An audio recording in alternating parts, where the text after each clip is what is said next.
behin bai, estriborrera jo du behin. Bandera dio, bandera, aspalditik bandera! Eta orain gora gainera. Gozatzen ari dira. Arraunian 12 urtekin hasi nintzen, hori ikastolako lagun batzuk juntatu ginean, 4 lagun da eta ni, eta eskaixena ni, eta ni patroi sartu nintzen. Bai, Urdai, emeretzi 0 bederatzi! Emeretzi 0 bederatzi!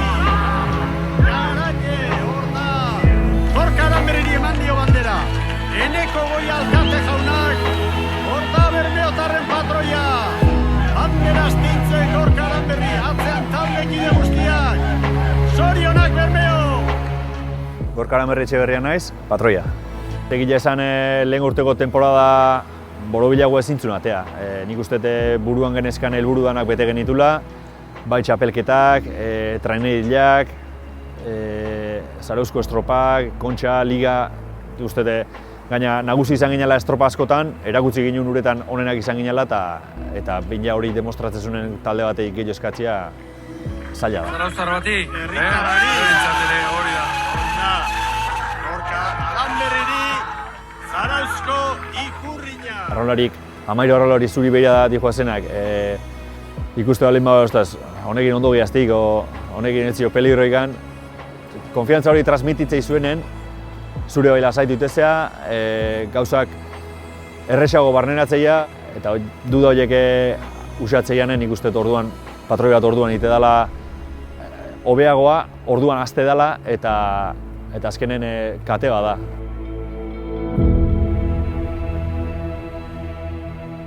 Azkenen bizitza beak uste dizun arte.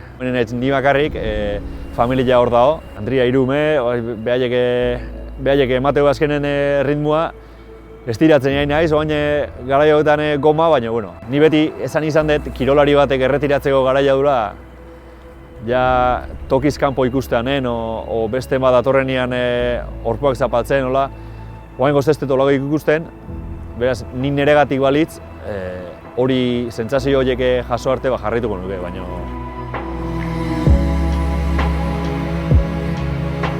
Zarautzen kirolari oso onak egon diela eta ni ate bali naiz aurten bai, seguru beste mate ondala ni gainako merituk o gehiago indituna sari hau lortzeko. Baina eskertuta, oso eskertuta, sorpresaz bai. Azkenen kirolari individual baten sari eman dietelako eta ni taldeko kirol batien nabilelako.